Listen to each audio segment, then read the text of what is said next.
¿Cómo están, jóvenes? O sea, un cordial saludo por parte de la Academia Duni y del profesor Rolando Gobea, quien les habla, ¿no? Esta semana nos toca en literatura estudiar lo que es el modernismo hispanoamericano. Es decir, entramos a temas del tercer bloque del curso. Recuerden que el curso tiene 4 bloques: la llamada literatura universal, literatura española, ahora vamos a ver literatura hispanoamericana y el último es literatura peruana. Te vamos a ir a lo largo de estas semanas viendo temas que están obviamente en el prospecto de San Marcos con respecto a la literatura hispanoamericana. Y comenzamos con el modernismo.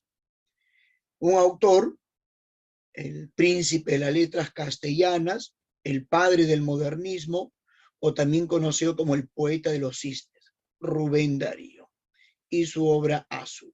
De eso hoy vamos a hablar. Modernismo hispanoamericano, Rubén Darío, Azul. A manera de introducción, recordemos que en Francia, a fines del siglo XIX, se van a desarrollar estas dos escuelas, el parnasianismo y el simbolismo. El parnasianismo, que tiene como máximo exponente a Leconte Lisle, ellos van a cultivar una poesía despersonalizada donde se exalta el objeto artístico, donde se busca la perfección formal. Hay un componente meramente estético, el llamado arte por el arte. La poesía no va a reflejar problemas o conflictos sociales. El parnasianismo se preocupa por hacer un arte bello en sí mismo, donde hace uso de la mitología grecolatina. El simbolismo, también en Francia, como su nombre lo indica, va a expresarse a través de símbolos, es decir, a través de un lenguaje sugerente, donde se emplea la musicalidad, el exotismo y se apela bastante a lo sensorial. El empleo de figuras como la sinestesia, que está asociado a los sentidos. Vamos a definir al modernismo, conocer sus principales características y hablaremos de Rubén Darío. El contexto histórico-social, que es lo que está ocurriendo pues en Hispanoamérica, ¿no? Recuerda que en 1898 se da una guerra hispano-estadounidense, ¿no? Donde obviamente Cuba marca su independencia, y ahí en esta etapa va a destacar la figura de José Martí, ¿no? También a imitación, digamos, de las ciudades estadounidenses y también de Europa, aquí algunas ciudades latinoamericanas empiezan a incorporar rasgos propios del capitalismo y a desarrollar, ¿no? Las grandes urbes como Santiago, Buenos Aires, ciudades que se vuelven bastante populosas, ¿no? Hay un aumento de su población.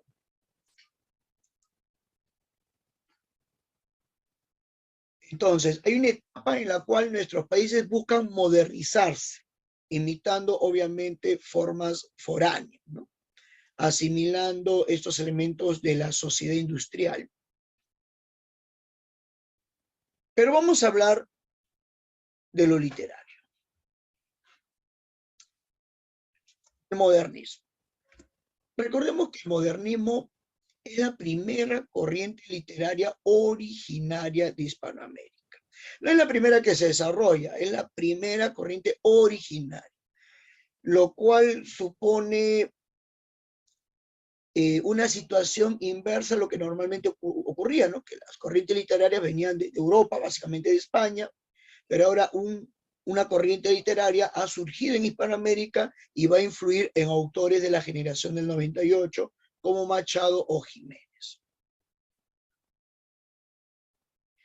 Y el modernismo va a ser sinónimo de expresión individual, de libertad.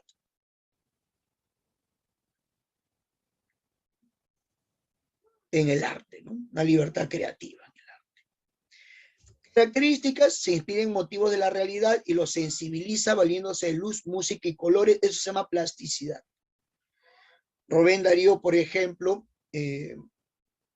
va a recoger esta idea donde el arte, si bien es cierto, de alguna manera va a reproducir la realidad, pero el artista va a imprimirle su genio, va a transformar esta realidad que puede ser cotidiana en algo bello a través de imágenes plásticas que están ligadas al movimiento, a la luminosidad, al cromatismo, por ejemplo. Los modernistas rechazan el arte utilitario, es decir, se oponen a la mercantilización del arte y apelan a un arte que desarrolle la sensibilidad. Para Rubén Darío, el arte está asociado justamente a la sensibilidad, a las emociones y a los sentimientos. Y él va a rechazar esta visión materialista que se tiene del arte, producto obviamente de la revolución industrial. Va a rechazar el arte como un producto, como una mercancía, y apela a un ideal. El escritor se consagra al arte como actividad especializada, ¿no? Recuerden que en el modernismo el artista se compromete con el arte, su compromiso es con el arte. El autor modernista manifiesta un gusto por lo oculto, refinado y por lo exótico, es cierto. Quien no ha leído Sonatina, por ejemplo, sabe ello, ¿no? En Sonatina, cuando dice, ¿no? O quien Frixipila, que dejó la crisálida, la princesa está triste, la princesa está pálida. O quien fuera Ixipila, que dejó la crisálida. Un lenguaje refinado, musical. Y lo exótico, el exotismo tiene que ver con la búsqueda de lo bello pero en lo distante, ya sea en el espacio y en el tiempo. Y en el caso del modernismo de Rubén Darío hay un gusto obviamente por la cultura oriental, Japón, China, la India, y por referencias mitológicas de la cultura clásica, ¿no?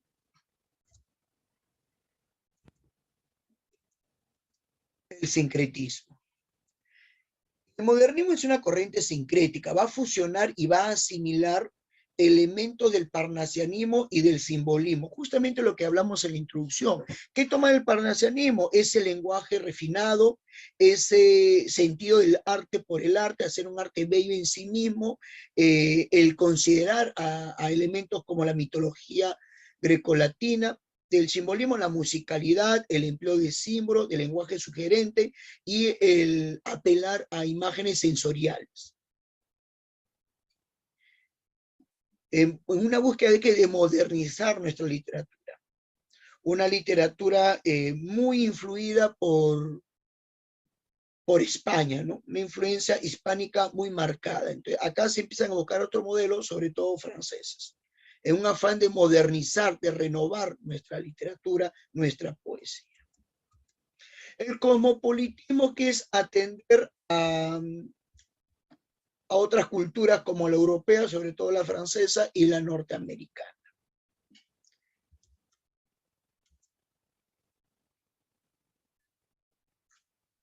González Prada fue profesor del modernismo y él asimila otras formas de composición como los trioles, pantun, rispeto, cuartetas persas, que son de influencia francesa, inglesa, italiana, ¿no? En la búsqueda, como les digo, de otro modelo más allá de España. Hispanoamericanismo, porque el modernismo es expresión de Hispanoamérica, donde se busca una identidad propia. Justamente aquí está el poema que le mencionaba, Sonatina. La princesa está triste. ¿Qué tendrá la princesa? Los suspiros escapan de su boca de fresa. Que ha perdido la risa, que ha perdido el color. La princesa está pálida en su silla de oro. Está mudo el teclado de su clave sonoro y en un vaso olvidada se desmaya una flor. Miren la musicalidad, la presencia de la rima, del ritmo, el apelar a los colores, a lo emocional, El jardín puebla el triunfo de los pavos reales. Parlanchina la dueña dice cosas banales y vestido de rojo piruetea el bufón. La princesa no ríe, la princesa no siente, la princesa persigue por el cielo de oriente la libélula vaga de una vaga ilusión. ¿Piensa acaso en el príncipe de Golcondo de China o en el que ha detenido su carroza argentina para ver de sus ojos la dulzura de luz? ¿O en el rey de la sila de las rosas fragantes, o en el que es soberano de los claros diamantes, o en el dueño orgulloso de las perlas de Hormuz? Notamos exotismo, eh, hace referencia a culturas orientales. Golconda queda en la India, habla de China, por ejemplo.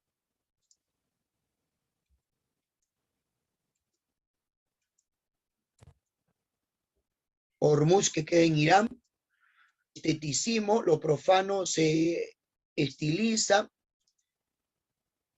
emplea palabras pues que denotan belleza como pavos reales, flores, lagos azules, piedras preciosas, cisnes, sobre todo el cisne, ¿no?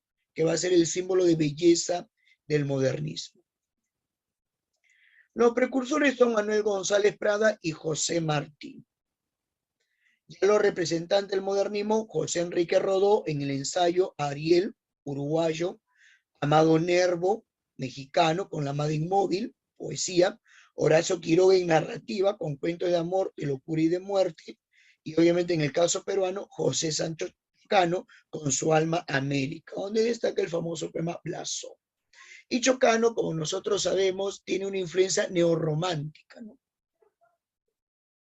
Y obviamente emplea un lenguaje ampuloso, grandilocuente, refinado y culto. Pero a diferencia de Rubén Darío, Chocano no va a hablar de China y Golconda, él va a hablar de América. Y en el caso peruano, de la Amazonía, de nuestras cordilleras, no habla de la costa, habla de la Amazonía, habla de la cordillera, con una mirada exótica, es cierto, lejana, distante, paisajística, pero hace referencia a la flora y la fauna americana. A la historia también, pero con un tono neorromántico.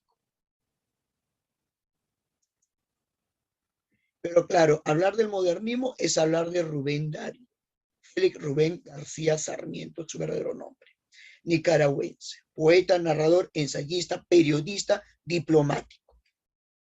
Esa frase en francés significa, ¿no?, que la música lo es todo, ¿no? Usa símbolos como el cisne, el color azul que expresa el ideal, la mariposa, el pavo real, la torre de marfil. Por un tiempo él se le consideró también un torre marfilista. Torre porque el artista del modernismo se caracteriza por considerarse un ser superior, ¿no? Elevado por encima de lo prosaico, de lo común, de lo vulgar o lo material, ¿no? Por eso la torre, ellos se elevan, tienen un espíritu aristocrático, elitista. Y marfil hace referencia a la belleza, o sea, se encierran en mundos de belleza, de fantasía.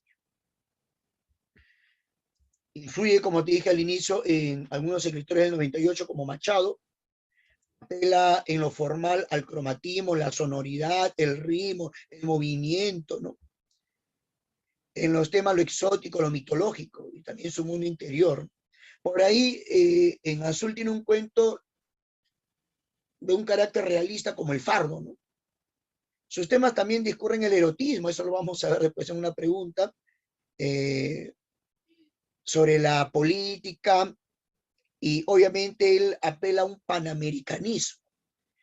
Rubén Darío, es verdad que tuvo una etapa torremarfilista, donde, típico del modernismo, apelaba a lo exótico, a lo lejano, a lo distante y con un espíritu evasivo, una fuga de la realidad. Ustedes vieron Sonatina, al hablar de princesas, ¿no? Hay una fuga de la realidad. Esa fue su etapa torremarfilista, pero Rubén Darío, conforme van pasando los años, empieza a desarrollar temas ya de carácter político. En Canto de Vida y Esperanza, que es considerado el poemario ya de decadencia del modernismo, no por el estilo, sino por el contenido, notamos que hay poemas donde hay desengaño, desencuentro con la realidad, como Canción de Otoño en Primavera, Juventud Divino Tesoro, ya te vas para no volver, cuando quiero llorar no lloro y a veces lloro sin querer. Pero también hay temas políticos. Hay un poema llamado A Roosevelt, donde ya nos advierte del peligro de la política injerencista e imperialista de los Estados Unidos, él es el que le llamaba el imperialismo yanqui. O sea, él ve un peligro a la cultura norteamericana y todos sus valores, un peligro contra Latinoamérica, esa Latinoamérica que habla en español y le reza a Jesucristo. Y él apela a un panamericanismo, a la unión de los países de habla hispana con la antigua metrópoli, ¿no? Con España, para hacerle frente, obviamente, a la cultura anglosajona. Virtuosismo verbal, obviamente, en él las palabras, él pinta con palabras.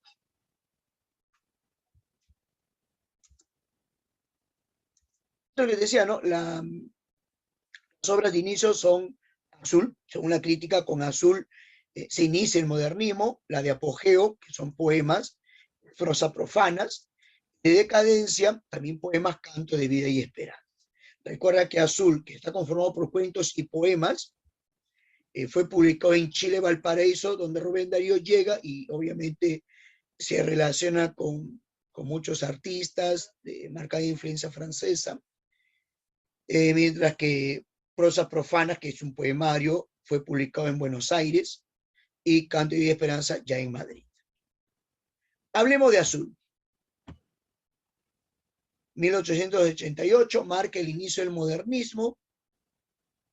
Ya sabemos que tiene influencia del parnasianismo y del simbolismo francés, aunque también tiene elementos románticos. Está formado por poemas como El año lírico. Dentro de este título encontramos los poemas primaveral, estival, autumnal e invernal, que hacen referencia a las estaciones de la naturaleza, pero que de manera simbólica expresa la edad del hombre, ¿no? Pensamientos de otoño, poemas que poco fueron siendo agregados en ediciones posteriores, Anaque y A un poeta. Y entre los cuentos está El rey burgués, El sátiro sordo, La ninfa, El fardo, que motivo de carácter realista, El velo de la reina Mac, La canción del oro, El rubí, El palacio del sol, El pájaro azul, por ejemplo. Lo más común que nos preguntan en los exámenes es El rey burgués, El sátiro sordo y El pájaro azul. Por ahí hacen referencia a veces al velo de la reina Mac, porque ¿qué tienen en común estos cuentos? El rey burgués, El sátiro sordo, El velo de la reina Mac y El pájaro azul. El tema principal de los cuentos de Azul, la marginación del artista, en una sociedad que obviamente no lo considera. Los cuentos de Azul. Hay una variedad de temas, pero como les decía, el más importante es la situación del artista en el mundo moderno. ¿Y cuál es su situación? De marginación. Obviamente el artista que es presentado como un ser idealista, incomprendido y rechazado por un mundo que es dominado por el egoísmo y el materialismo. Y eso se ve claramente en El rey burgués y El satiroso. El lenguaje con el que estén escritos los cuentos es un lenguaje poético, lírico. Hay imágenes de gran plasticidad. No te olvides, ¿a qué es plasticidad?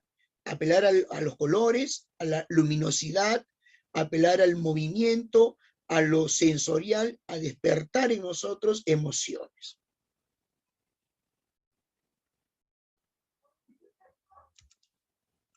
El rey burgués.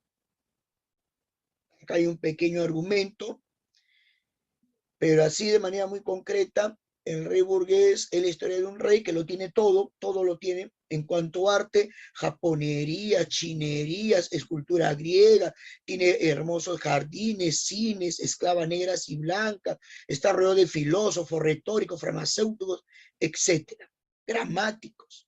Y un día, justamente el filósofo le lleva a un ser extraño, un poeta.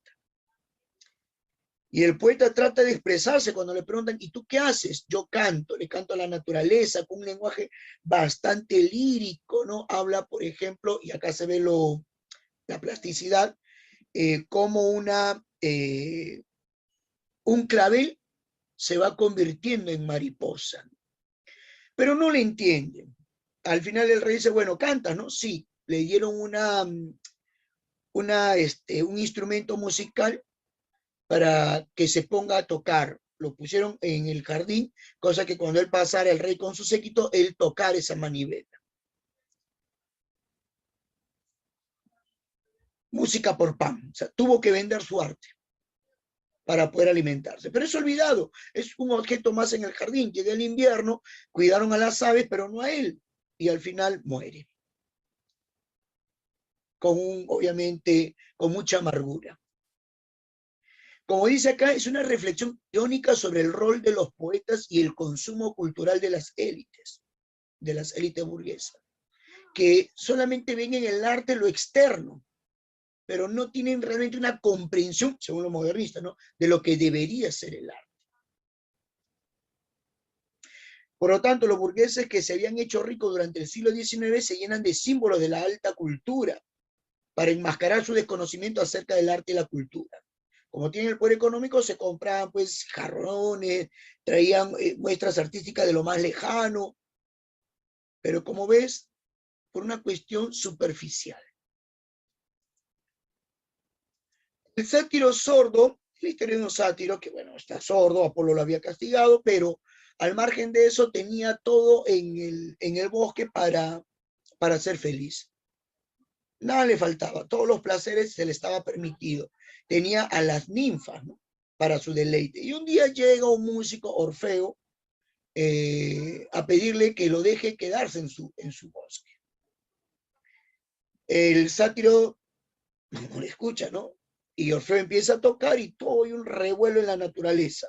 Las aves, las fieras se ablandan, ¿no?, las aguas, las ninfas van a ofrecerle su amor a Orfeo, pero el sátiro no entiende nada. Pero tenía dos consejeros, una alondra y un burro. La alondra, como lo quita, le explicaba que lo deje quedarse, que su música es celestial, ¿no?, sublime. Pierde su tiempo. Le pregunta al burro y el burro cosea y señala la puerta del bosque, o sea, como indicándole que lo bote. Y el sátiro lo expulsa a Orfeo. Otra vez nos encontramos con la situación de marginación e incomprensión del artista. Como dice acá, un excelente poeta es dejado de lado por una persona poderosa que no puede apreciar la calidad del arte. Por su incapacidad personal, también por hoy consejo de personas ignorantes e incapacitadas.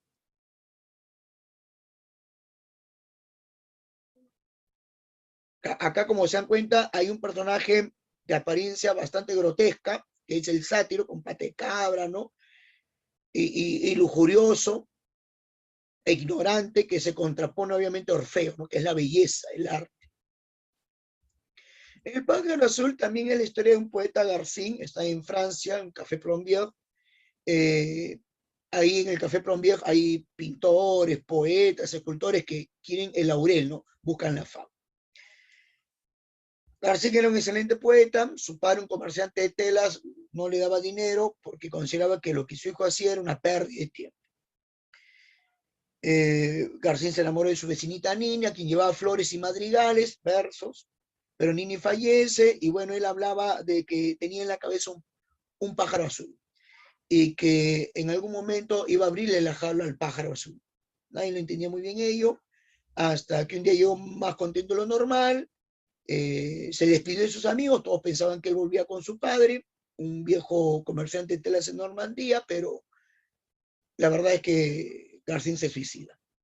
Y recién ahí sus amigos se entendieron cuando dijo que iba a dejar abierta la jaula del pájaro azul. Aquí notamos que el pájaro azul simboliza la subjetividad del poeta, que sale de su cuerpo para expresar la obra artística. La relación entre el arte y la vida, si el pájaro sale y se concreta la obra artística, el poeta muere, ¿no? No sé si lo comprenden muy bien. O sea, claro, si lo que él tiene como esencial artística se expresa ya en una obra, obviamente ya al poeta no le queda nada, ¿no?, porque ya todo ha sido dicho. Ahora, si el poeta no logra producir obra de arte, la pulsión de muerte termina por volverlo loco. De cualquier manera, el artista está condenado a la locura o a la muerte. Los poemas de Azul, bastante variedad de temas, que tenía lo lírico, como te digo, el año lírico, que está formado por 4 poemas sobre las estaciones, pero obviamente se combina la naturaleza y la cuestión amorosa. A un poeta, Pensamiento de Otoño, también son poemas amorosos. Ana, que es una obra a manera de fábula. Y otros poemas tienen, pues, como tema la literatura en sí misma. Pero digamos que son del año lírico lo que nos pregunta. Primaveral, mes de rosa, van mis rimas en ronda la vasta selva, a recoger miel y aromas en las flores entreabiertas. Amada, ven, hay una invocación, ¿no? Una llamada. El gran bosque, nuestro templo, allí donde flota un santo perfume de amor. El pájaro vuela de un árbol a otro y saluda tu frente rosada y bella, como un alba. Y las encinas robustas, altas, soberbias, cuando tú pasas, agitan sus hojas verdes y trémulas, y enarcan sus ramas como para que pase una reina. Oh, amada mía, es el dulce tiempo de la primavera. La primavera está asociada al amor, ¿no? Al goce, al disfrute con la amada. Ahí hay una metáfora, ¿no? Mes de rosas, es una metáfora que hace referencia a la primavera. Van mis rimas en ronda a la vasta selva, ¿no? A recoger miel y aromas en las flores entreabiertas. Acá hay una connotación sensual, erótica, ¿no? A recoger miel y aromas en las flores entreabiertas. Puede estar haciendo referencia a, al placer sexual, ¿no? Amada, ven, el gran bosque, nuestro templo, el bosque, la naturaleza en libertad, allí donde flota un santo perfume de amor. Volvemos a lo primigenio, a lo natural. El pájaro vuela de un árbol a otro y saluda tu frente rosada y bella, ¿no? O sea, toda la naturaleza es todo un conjunto donde el amado y la amante pueden disfrutar de su amor. El amor y la naturaleza. Vemos acá algunos análisis del fragmento del rey burgués, empleo de símbolos, cisnes, por ejemplo, que representa la belleza, y ambientes cortesanos, es un palacio, hay una cuestión arquitectónica, ¿no? El artista es marginado, ¿no? Por una sociedad materialista y con afán de lucro. Pieza de música por pedazo de pan. Nada de jeringosa ni de ideales, ¿no? El artista es marginado por una sociedad materialista y con afán de lucro. El sátiro Zorro, ¿no? Que selva mejor que la del sátiro, a quien él encantaría, donde sería tenido como un semidios, selva toda alegría y danza, belleza y lujuria, donde ninfas y bacantes eran siempre acariciadas y siempre vírgenes, donde había uvas y rosas y ruido de sistros. Sistros serían como los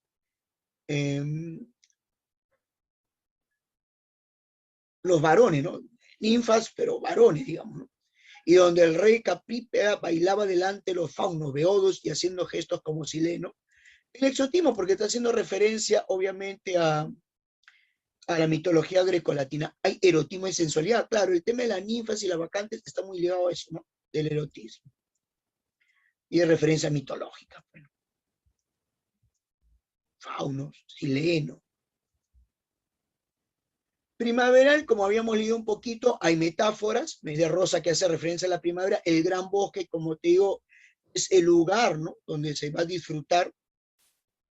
Hay musicalidad, como se dan cuenta, hay rimas asonantes, donde solo se repiten las vocales, hay uso el hipérbole y encarnan sus ramas como para que pase una reina, ¿no?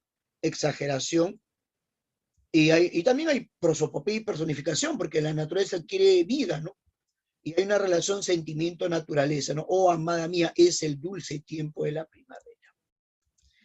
Estival, que es verano, fue pregunta en San Marcos, o sea, la tire de Bengala con su lustrosa piel manchada a trecho. Lustrosa, ahí vemos la luminosidad, ¿no? O sea, que tiene brillo.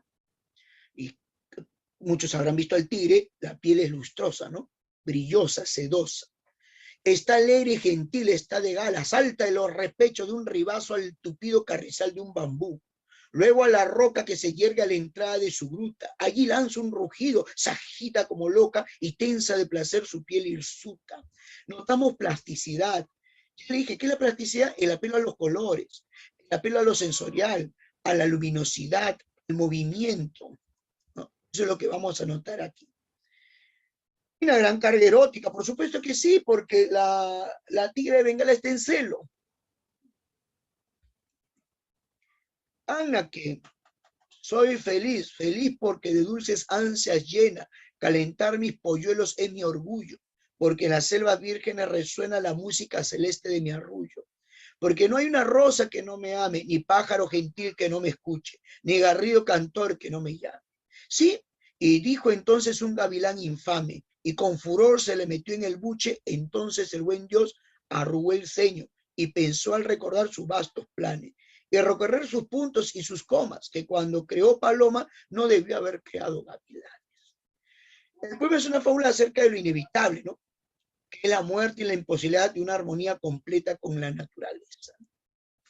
Muy bien, jóvenes, hasta ahí sería la parte teórica. Hemos visto un poco lo que es el modernismo y la figura de Rubén Darío, y que su estilo está marcado, como vieron, por la plasticidad, el apego a la musicalidad, al cromatismo, al empleo de símbolos, al movimiento, por ejemplo, ¿no? Donde obviamente se busca hacer un arte bello en sí mismo, ¿no? Un arte agradable que apele a lo sentimental, a lo emocional. Bien, nos reencontramos después para la práctica dirigida.